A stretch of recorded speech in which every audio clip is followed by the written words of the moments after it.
The 1961 film Breakfast at Tiffany's, directed by Blake Edwards, is an iconic representation of the conflict between the material world and identity, brands and marketing, and overall modernity and mass culture during this era and time.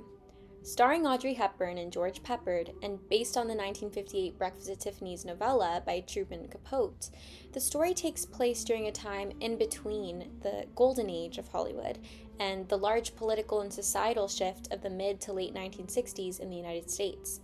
Breakfast at Tiffany's is an interesting in-between, matching the luxurious nature of films during the golden age of Hollywood, while simultaneously portraying it as a facade and escape.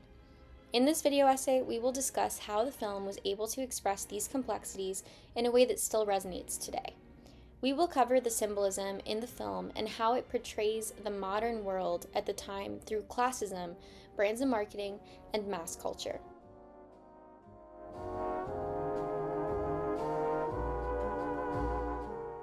Breakfast at Tiffany's explores a theme of classism through the portrayal of superficiality and pursuing wealth. The film alludes to the protagonists, Holly Golightly and Paul Varjak, as being involved in sex work, in attempts for freedom and financial stability. In the film, Tiffany & Co. plays a significant role in the imagery and storytelling, even though there is not much screen time at the brand's store in New York City. The brand and store represent the escape that Holly wishes to have from her life. They represent the luxury of not just having clothes, jewelry, and other materialistic desires she has, but also the freedom she desires to have from her life's torment and tragedy. The film, beginning with Holly eating a pastry outside of Tiffany & Co., while looking in it, is a perfect start that demonstrates the brand's unattainability. Rather than going inside the store, she peeks in from the outside, and when she does go in, she asks if they have anything for under $10. A moment where classism was evident was when Holly says, "You see what I mean, how nothing bad could ever happen to you in a place like this?" referring to Tiffany & Co., and then, "If I could find a real-life place that made me feel like Tiffany's, then I'd buy some furniture and give the cat a name." This directly told the audience that she fears being owned and or tied down and resists it by not giving her pet a name and not buying any furniture. Instead, she uses the money she attains from wealthy men to purchase designer clothing and jewelry to fill a void left from her past life. Another clear example of this is finding out that Holly Golightly is not her actual name. She changed her name from Lula Mae Barnes to run away from the reality of her being a child bride from a poor family that lived in a rural town in Texas. Holly's brother is a soldier in World War II who later dies in the war. A powerful scene in the film is Holly's reaction to finding out her brother has died. She begins to destroy her bedroom and everything in it. She breaks her vanity, her perfumes, her jewelry, and her furniture because now everything comes into perspective. Her belongings lose their importance and worth now because she lost what means most to her, her brother. The rise of modernity and the modern city was clearly executed through the portrayal of Holly's past life living on a farm to her moving to New York City. The choice of constructing her own identity was taken from her at a young age, so she moved to the populated city of New York to regain that choice. She chose her individualism to be curated through the consumption of luxury goods. The urban experience brought a feeling of alienation due to the large number of people in the city, which was seen through the parties Holly hosted at her apartment with people she barely knew. Her apartment was almost filled with complete strangers who also felt the same feeling of loneliness in the city, explaining why they would go to a stranger's home.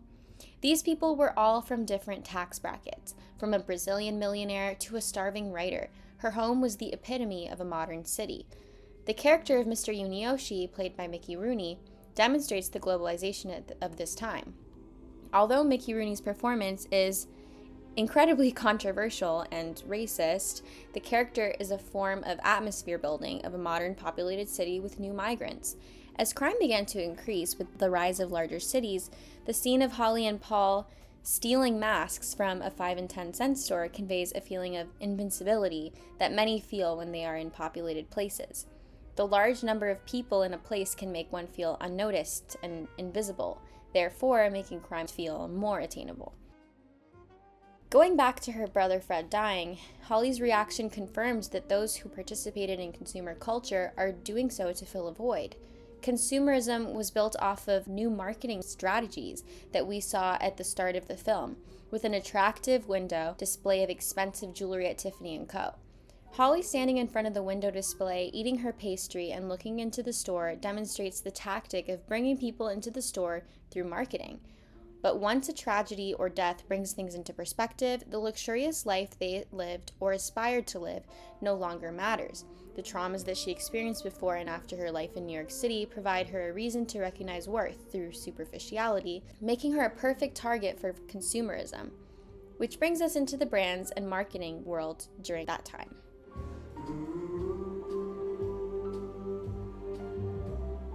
Breakfast at Tiffany's was a very successful early example of brand partnerships between celebrities and film productions.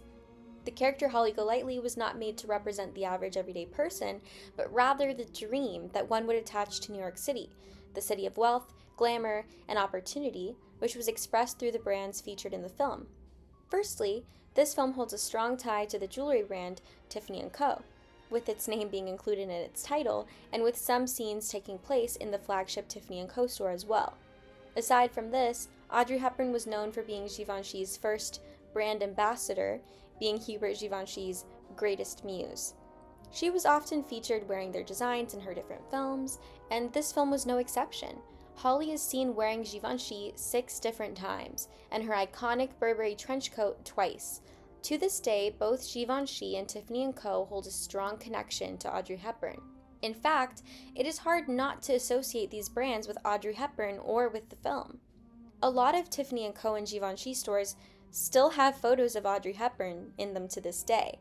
The reality is that without the ties to these two brands, the film would not have made the worldwide impact that it has made over time. Creating the Breakfast at Tiffany's world, brand, and overall image was crucial to its marketing and how people remembered the film. Even if people haven't watched the film, they would all know of the iconic still frame of her wearing that black Givenchy gown standing in front of the Tiffany & Co. store. Essentially, there is no Breakfast at Tiffany's film or Holly Golightly without Tiffany & Co. and Givenchy.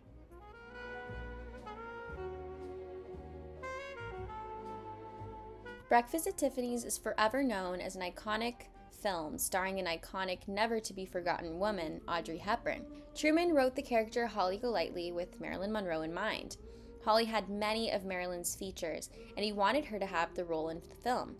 Capote even apparently had the screenwriter for the film, George Axelrod, adjust the script to Marilyn Monroe.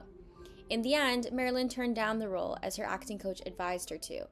She didn't want her playing a lady of the evening. At the time, this was a huge risk in one's career.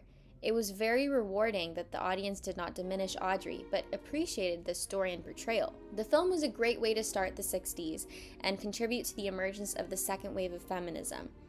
Breakfast at Tiffany's showcases a complex and layered woman, one amongst the entirety of New York at that time, who many could surely relate to. Without the film, women wouldn't have a layered narrative to learn from, admire, and or even relate to in any way that depicted them more than just a wife or pure stereotype of a woman.